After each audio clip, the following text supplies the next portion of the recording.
Selamat siang, Pak Tahir dan Mas Anggrawan.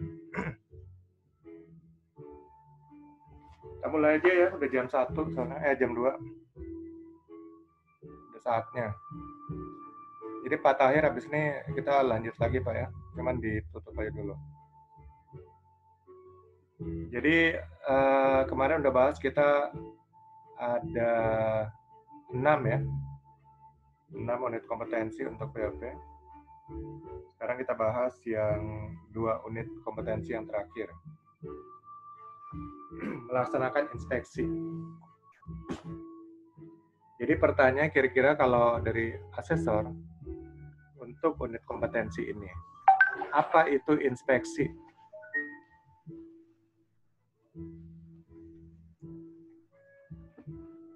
Inspeksi itu pemeriksaan ya. Inspeksi pemeriksaan, kemudian apa? Pemeriksaan secara detail ya. Kemudian mencari hal-hal yang kurang bermasalah dari suatu objek. Objek di sini bisa berupa seseorang, bisa berupa peralatan, lingkungan kerja, dan sebagainya. Jadi kalau orang diinspeksi berarti perilakunya dan kemudian cara kerjanya ya, apakah sesuai SOP atau tidak. Sebenarnya judulnya lebih tepatnya observasi. Kalau inspeksi sih memang sebenarnya hanya untuk peralatan dan barang ya. Tapi kalau kita katakan inspeksi K3, berarti kita termasuk juga mengobservasi orang ya.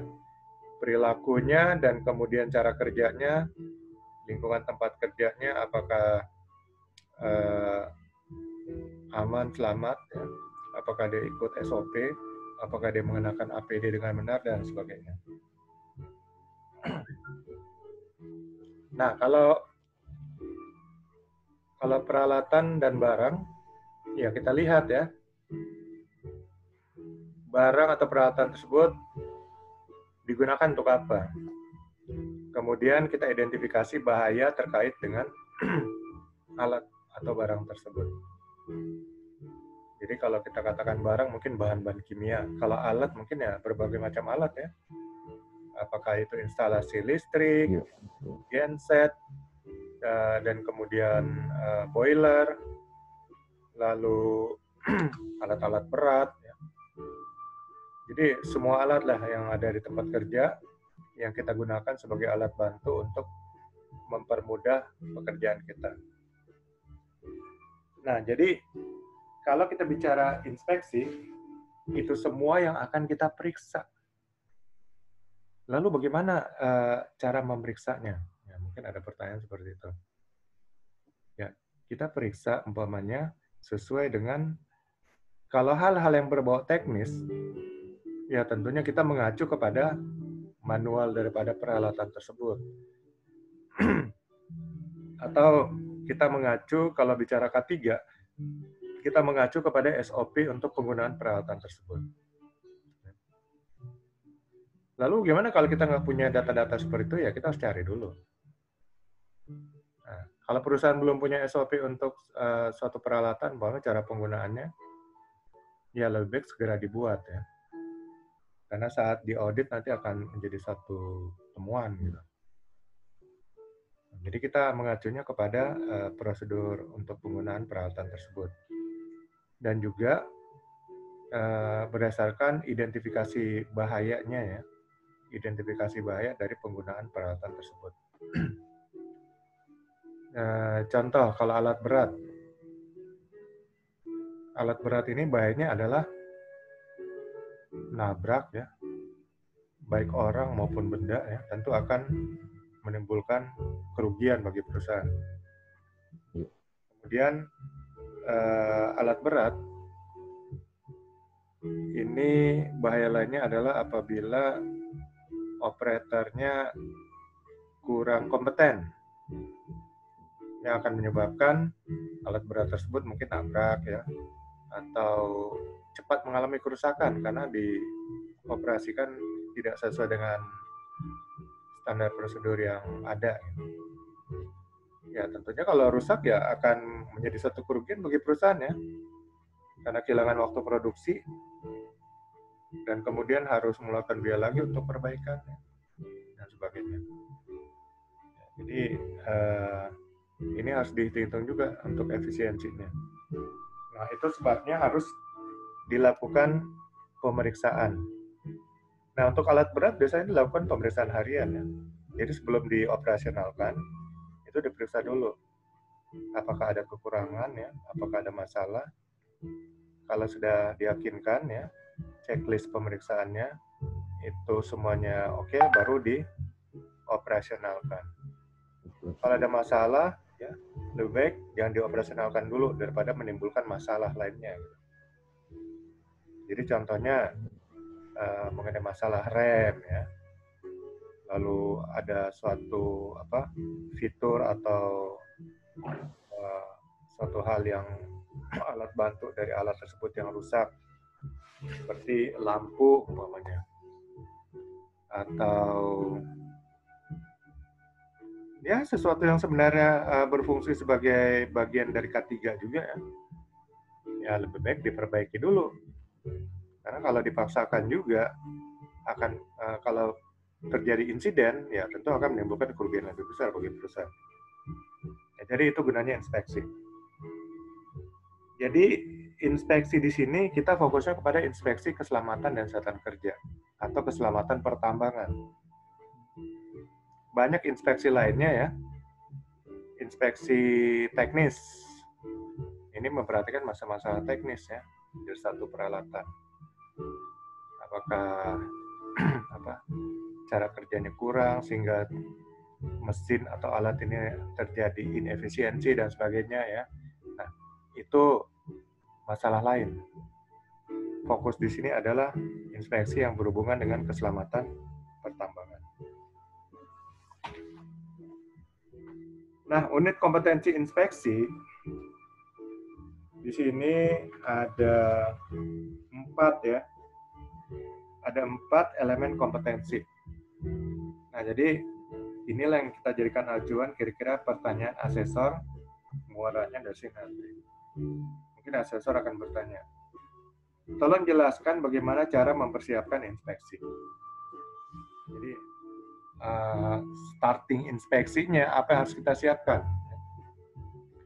Tentu kita harus siapkan alat-alat tulis, alat rekam kalau perlu ya, foto dan sebagainya, ya, alat buat foto, kamera. Kemudian prosedur inspeksi di perusahaan biasanya ada, itu kita pelajari dulu, itu akan menjadi acuan. Dan kemudian kita siapkan form inspeksi untuk kita catat temuan-temuan yang ada nanti saat melakukan inspeksi. Dan kemudian di inspeksi itu kita mungkin dibantu alat bantu ya, yang namanya checklist atau daftar periksa. Jadi kita tentukan tujuannya kita mau inspeksi di mana nih, workshop kah, kantin ya atau kantor, tentu checklistnya akan berbeda. Jadi kita siapkan checklist sesuai dengan tempat atau area yang akan kita lakukan inspeksi. Intinya di checklist tersebut kita harus catat ya. Salah satunya adalah tindakan tidak aman apa yang hasil daripada inspeksi kita. Kemudian kondisi tidak aman apa yang ada. Lalu untuk peralatan-peralatan apa-apa saja bagian yang perlu kita periksa. Contoh untuk instalasi listrik ya. Kita periksa apakah sambungan-sambungan kabel sudah benar, kemudian NCB sudah benar semuanya ya. Rating NCB sudah benar. Kemudian apakah tidak ada kabel yang sobek ya. Kemudian tidak ada beban lebih dari pembebanan terhadap jaringan listrik tersebut. Dan kemudian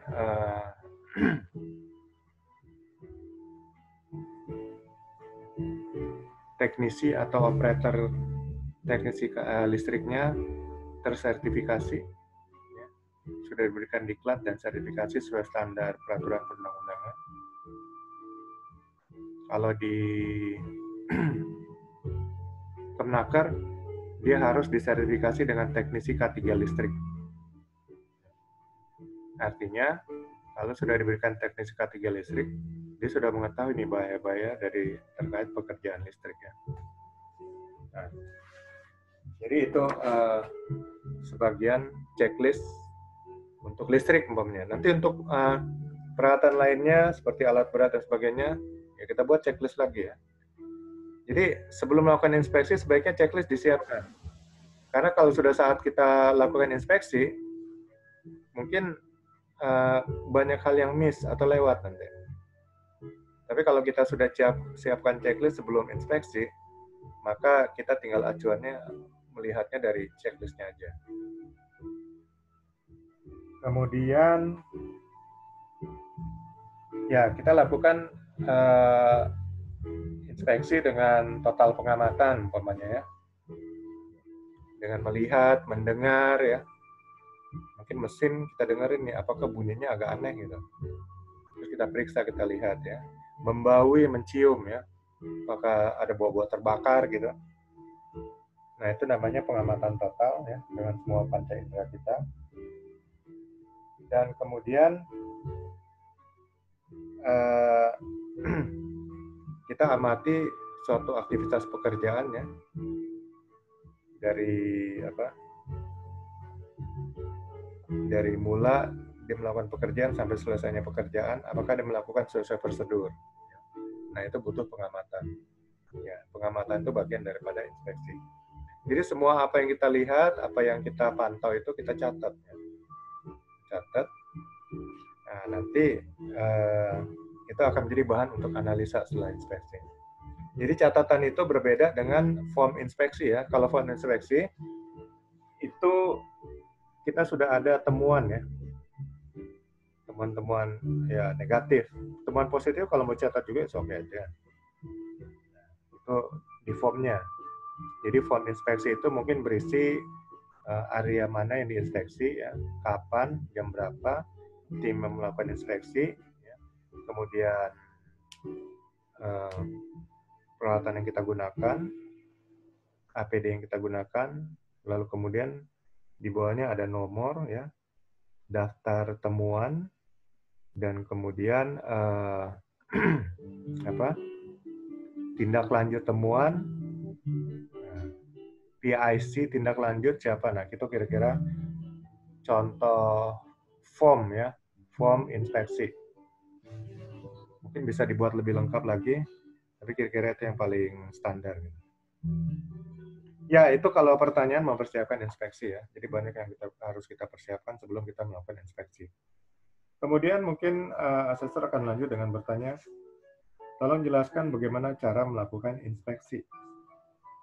Ya, tadi persiapan, sekarang caranya.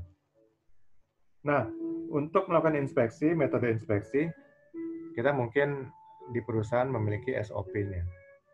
Jadi pelajari SOP-nya. Kalau belum ada, segera dibuat SOP untuk melakukan inspeksi. Jadi itu merupakan penuntun untuk setiap pekerja dalam melakukan kegiatan inspeksi. Kemudian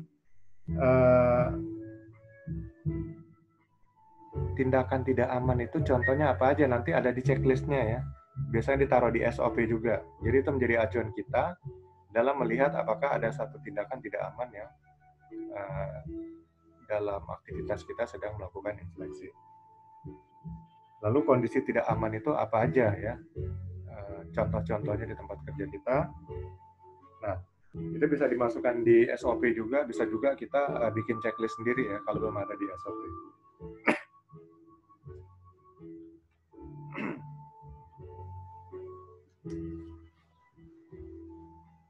Lalu nanti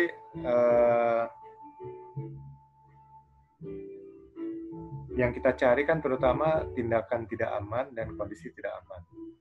Kondisi tidak aman itu mungkin terdapat di peralatan-peralatan ya, lingkungan kerja dan sebagainya. Kalau tindakan tidak aman itu mungkin ada di manusianya, pekerjanya. Ya, itu akan menjadi fokus kita saat melakukan inspeksi. Jadi ada temuan, tindakan tidak aman, kita segera catat. Kondisi tidak aman, di peralatan mana kita catat. Nah, itu melakukan inspeksi. Lalu yang selanjutnya, elemen kompetensi selanjutnya, mungkin asesor akan membuat pertanyaan. Tolong jelaskan bagaimana cara membuat laporan inspeksi. Jadi setelah kita merencanakan inspeksi, mempersiapkan inspeksi, kemudian melakukan inspeksi, maka kita akan melaporkan ya hasil daripada inspeksi kita. Nah, laporan bisa dibuat sesuai format standar. Kalau perusahaan belum memiliki format standar untuk inspeksi ya, untuk laporan inspeksi, kita segera buat, lalu usulkan ke manajemen untuk diterima. Sehingga untuk next-nya, semua laporan inspeksi sudah ada standarnya ya, itu akan lebih memudahkan. Dan dalam laporan itu disebutkan juga temuan-temuan hasil inspeksi ya, kemudian yang perlu ditindaklanjuti, serta rekomendasi-rekomendasi kita mungkin ya atas temuan-temuan tersebut. Lalu dari temuan-temuan tersebut ya nanti akan ditentukan oleh manajemen siapa PIC yang akan meng-close temuan-temuan tersebut ya, yaitu laporan hasil inspeksi. Kemudian langkah selanjutnya adalah mungkin asesor akan bertanya, tolong jelaskan bagaimana cara pemantauan tindak lanjut hasil inspeksi. Jadi setelah selesai inspeksi, laporan, maka ada tindak lanjut untuk meng-closing temuan-temuan hasil inspeksi. Sekarang bagaimana caranya kita memantau ya? Ya, cara memantau adalah dengan melakukan monitoring day by day ya. Umpamanya closingnya dibatasi waktunya 2 minggu. Ya. Jadi tiap hari kita minta progresnya nih dari orang yang ditugaskan untuk melakukan perbaikan atau closing daripada temuan-temuan tersebut. Nah, jadi dengan selalu dimonitor, maka orang yang atau PIC yang untuk tindak lanjut dari hasil inspeksi itu tentu akan ingat ya tugas dan tanggung jawabnya untuk melakukan perbaikan ya terhadap hasil temuan tersebut. Kalau kita nggak pernah nanya, ya mungkin dia juga lupa. Akhirnya temuan itu nggak terclosing ya hingga batas waktunya sampai 2 minggu. Ya, akhirnya mungkin semuanya bisa kena hukuman gitu ya, kena sanksi. Nah, jadi kita ingatkan terus, kita tanya progresnya udah sampai di mana, sehingga akhirnya semua temuan-temuan tersebut bisa segera di closing. Hambatan-hambatan dihadapi pada saat proses tindak lanjut segera diselesaikan ya, sesuai dengan SOP. Ya. Jadi semua hambatan nanti didaftar di SOP apa aja, bagaimana cara penyelesaiannya. Oke, itu semua mengenai inspeksi keselamatan pertambangan. Kita lanjut dulu ke unit kompetensi terakhir ya untuk POP. Melaksanakan analisis keselamatan pekerjaan. Analisis keselamatan pekerjaan. Kalau bahasa Inggrisnya, job safety analysis. Saya rasa orang lebih familiar dengan istilah job safety analysis, JSA, daripada analisis keselamatan pekerjaan atau AKP. Ini nggak ada istilah AKP. Orang taunya AKP itu pangkat polisi kali ya, Ajun Komisaris Polisi. Jadi JSA ya, Job Safety Analysis. Mungkin asesor akan bertanya, tolong jelaskan apa itu JSA. Jadi JSA itu adalah langkah-langkah untuk melakukan suatu pekerjaan. Ya. Dengan menganalisa, dengan mengidentifikasi bahaya di tiap langkah, ya, kemudian mengenali dan mengidentifikasi resikonya, serta mengendalikan resikonya. Udah, itulah JSA. Lalu mungkin asesor akan bertanya lagi, apa manfaat JSA? Oke, manfaat JSA adalah dengan membuat JSA, para pekerja bisa mengetahui bahaya-bahaya terkait pekerjaan yang akan dilakukannya.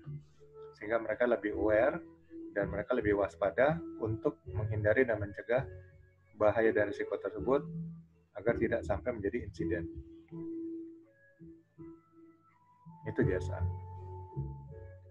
Di sini ada 6 malah. 6 elemen kompetensi. Yang pertama, menginventarisasi tugas-tugas yang belum mempunyai analisis keselamatan pekerjaan. Yang kedua, menentukan metode analisis keselamatan pekerjaan. Yang ketiga, menentukan pekerjaan yang akan dianalisis. Yang keempat, menguraikan langkah pekerjaan. Yang kelima, mengidentifikasi potensi bahaya. Yang keenam, menentukan tindakan pencegahan atau pengendalian. Jadi kalau JSA di pertambangan beda dengan JSA yang pada umumnya ya. Jadi di pertambangan itu hanya identifikasi bahaya, lalu bagaimana pengendalian bahaya. Kalau JSA yang sering saya ajarin, tiap langkah itu identifikasi bahaya, ya. Kemudian sumber bahaya, lalu resikonya apa, skala resiko, dan terakhir pengendalian resiko, lalu kemudian analisa lagi kalau ada resiko sisa. Jadi mirip-mirip HIRA, ya, identifikasi bahaya dengan resiko. Ya, itu yang lengkap. Tapi kalau di analisa kalau di POP cukup langkahnya, lalu identifikasi bahaya, lalu pengendalian bahaya. Menurut saya salah, bahaya itu nggak bisa dikendalikan ya. Bahaya itu dianalisa resikonya. Kalau resikonya sudah diketahui, baru bisa dikendalikan resikonya. Resikonya yang dikendalikan, bukan bahayanya. Karena bahaya itu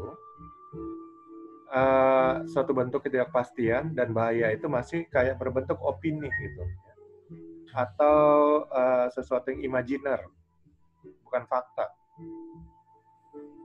ya kan? Contoh, bahaya bekerja di ketinggian, bahayanya jatuh. Itu jatuh kan masih suatu bentuk opini. Ya. Kalau dia menjadi satu fakta adalah setelah orang yang bekerja itu memang jatuh dan bukti faktanya adalah korbannya. Sekarang kalau dibilang ya, itu bahayanya jatuh. Buktinya apa? Bisa dibuktikan nggak? Pembuktiannya harus ada korban dulu kan? Berarti korbannya itulah resikonya. Jadi bahaya itu imajiner, ya, sesuatu yang nggak real. Nah, sesuatu yang nggak real, bagaimana kita mau kendalikan? Tapi sesuatu yang lebih real, ya, yaitu dampaknya atau resikonya, itulah yang kita kendalikan. Makanya istilahnya identifikasi bahaya, penilaian resiko. Udah benar tuh, ada di bagian awal kan HIRA. Loh, sekarang kok di sini analisis keselamatan pekerjaan, malah pertambangan bilang identifikasi bahaya, lalu kendalikan bahayanya. Jadi kontradiksi banget gitu. Kalau di awal identifikasi bahaya, nilai resiko, kendalikan resikonya. Kalau di JSA yang dikendalikan bahayanya gitu. Jadi menurut saya kontradiksi. Siapa sih yang buat POP? Oke, jadi itu ada 6 elemen kompetensi. Ini yang akan ditanyakan oleh asesor. Ya. Kita lihat yang pertama. Tolong jelaskan bagaimana cara menginventarisasi tugas-tugas yang belum mempunyai analisis keselamatan pekerjaan. Inventarisasi, ya, mendaftarkan tugas-tugas yang belum ada JSA-nya. Nah, JSA ini adalah biasanya untuk pekerjaan-pekerjaan yang memiliki resiko tinggi. Atau pekerjaan-pekerjaan yang belum punya SOP. Atau pekerjaan-pekerjaan yang sifatnya temporer. Ya, tidak reguler, tidak dilakukan hari-hari, ya, jarang-jarang dilakukannya. Mungkin bisa 2 bulan sekali, ya, atau 20 tahun sekali, gitu kan. Itu baru dibuat JSA-nya. Nah, jadi berarti belum ada SOP-nya kan. Jadi buat jasa dulu sebelum melakukan pekerjaan itu. Nah, kita daftar aja pekerjaan apa sih yang jarang-jarang. Kemudian, pekerjaan berisiko tinggi apa-apa aja yang ada di tempat kerja. Nah, itulah yang akan harus dibuat JSA. Atau tugas-tugas baru ya. Atau tugas-tugas yang jarang dikerjakan. Kemudian asesor akan bertanya, tolong jelaskan bagaimana cara menentukan metode analisis keselamatan pekerjaan. Nah, metodenya hanya ada dua, metode diskusi dan metode diskusi dan observasi. Jadi diskusi itu semacam brainstorming ya, curah pendapat. Kalau observasi ya kita sambil mengobservasi ya ke lapangan ya, di mana tempat pekerjaan akan dilakukan. Ya, jadi lebih lengkap sih memang metode observasi dan metode diskusi digabung gitu. Jadi hanya ada dua itu, metode diskusi dan metode diskusi plus observasi. Kemudian pertanyaan selanjutnya, tolong jelaskan bagaimana cara menentukan pekerjaan yang akan dianalisis. Ya, itu tadi ya, pekerjaan yang akan dianalisis, pekerjaan-pekerjaan berisiko tinggi, lalu pekerjaan-pekerjaan yang jarang dilakukan, atau ada pekerjaan-pekerjaan aktivitas pekerjaan yang baru. Itulah jenis-jenis pekerjaan yang harus dianalisis dibuat JSA-nya.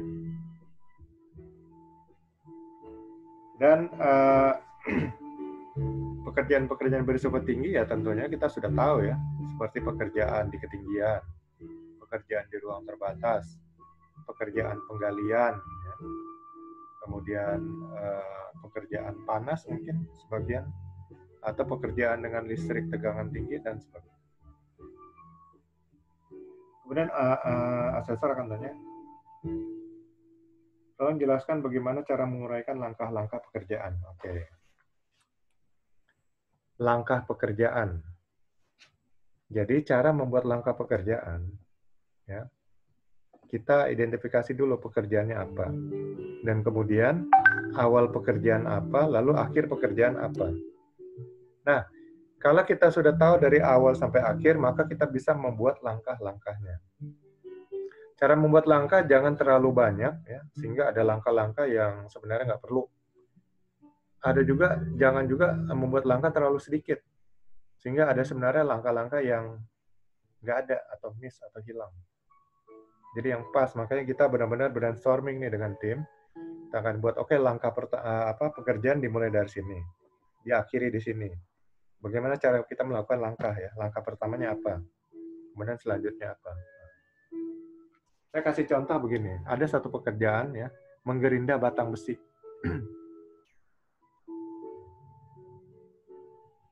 Awal pekerjaan ada batang besi, akhir pekerjaan ada satu tempat menaruh batang besi yang sudah digerinda.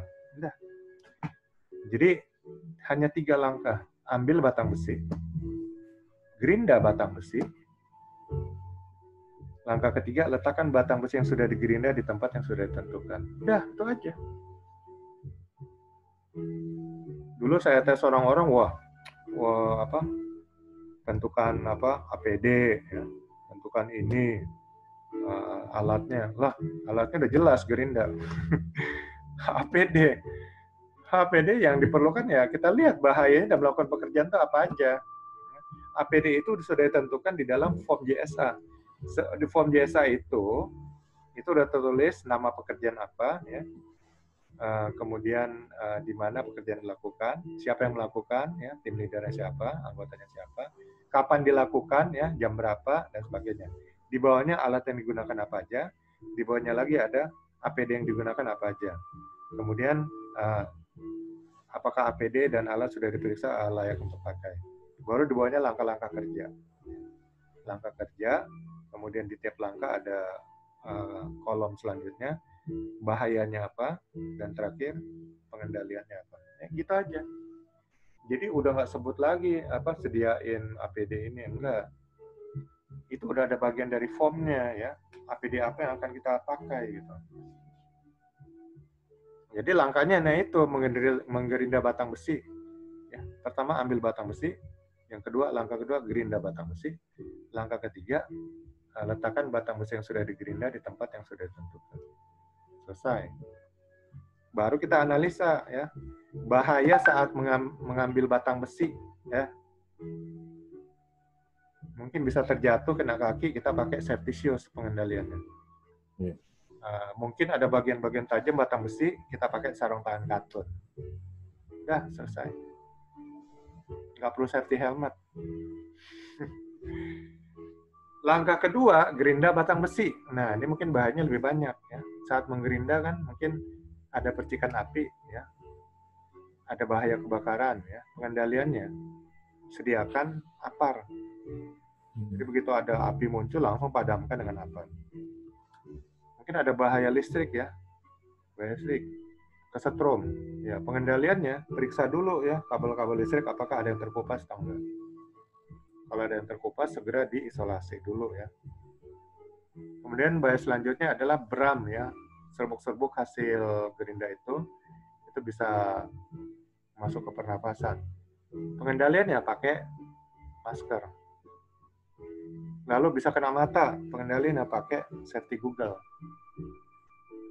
Lalu bisa kena ke orang sekitar kita ya, isolasi tempat kerja kita. Terus simple kan? Terus mungkin mata gerindanya pecah, pakai safety device. Saya sering lihat di workshop ya, ini safety device-nya sering dilepas gitu. Saya tanya kenapa nih? Wah, kerjanya jadi agak lama nggak nganggu ini kan?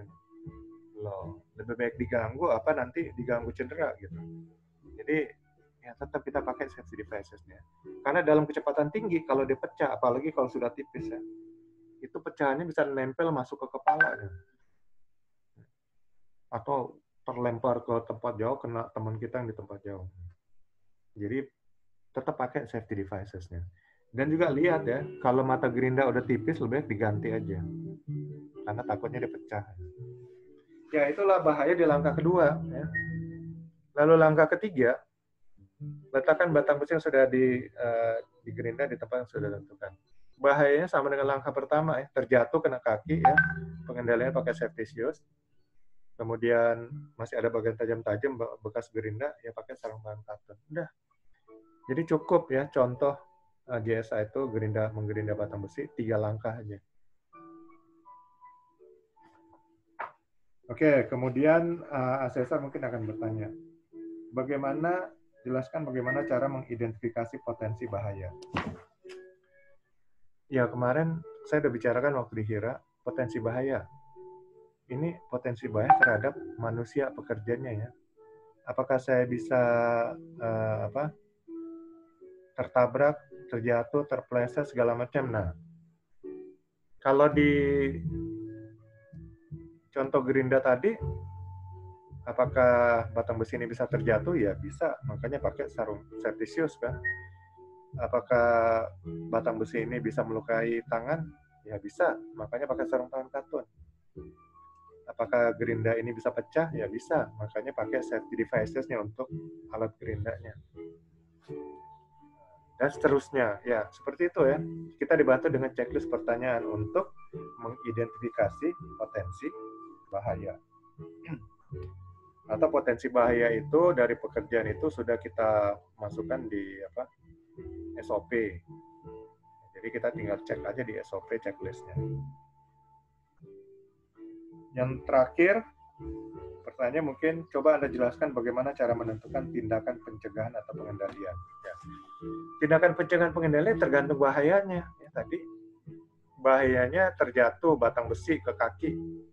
Ya jelas kita lihat bagaimana cara melindungi kaki. Ya pakai safety shoes. Kemudian tangan terluka karena ada bagian-bagian tajam dari batang besi. Ya kita logika aja. Bagaimana melindungi tangan? Ya pakai sarung tangan katun. Ya kan? Simpel dan sederhana, nggak usah dibuat repot-repot. Terlalu banyak mikir. Ya itu tadi kira-kira mengenai job safety analysis atau analisa keselamatan pekerjaan yang mungkin akan ditanyakan oleh asesor. Kalau kita bisa menjawab, kita akan langsung ditulis K, kompeten. Tapi kalau asesor kurang yakin, ya jawaban kita setengah-setengah, kelamaan mikir ya, asesor nggak akan yakin dan dia terpaksa harus ngetes kita lebih lanjut. Coba Anda buat salah satu contoh JSA, mungkin gitu jadi lebih repot kan. Kita akan disuruh buat contoh JSA. Ya, ikut aja saran saya tadi, menggerinda batang besi ya, sederhana, cuma 3 langkah. Kemudian identifikasi bahaya dan pengendaliannya simple. Kalau sampai Anda disuruh asesor untuk buat contoh jasa, ya seperti itu aja. Gerinda batang besi aja paling gampang. Oke, semua materi dari POP udah selesai. Jadi, ya saya buka dulu mungkin untuk pertanyaan, silakan. Ada yang ingin bertanya?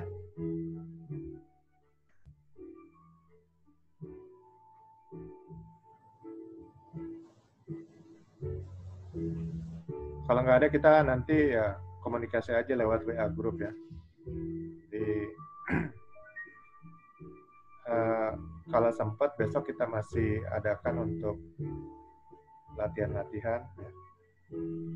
Cuman besok mungkin saya masih berurusan dengan Pak Tahir. Oke, baiklah Pak Harfansyah, Pak Anggriawan. Kita selesai. Jadi kita tutup dulu Pak Tahirnya, saya akan catat rekornya. Baru nanti kira-kira 5 menit saya balik lagi, kita lanjut ya. Oke, terima kasih semuanya dan selamat sore, semoga hari ini hari menyenangkan bagi Anda. Terima kasih.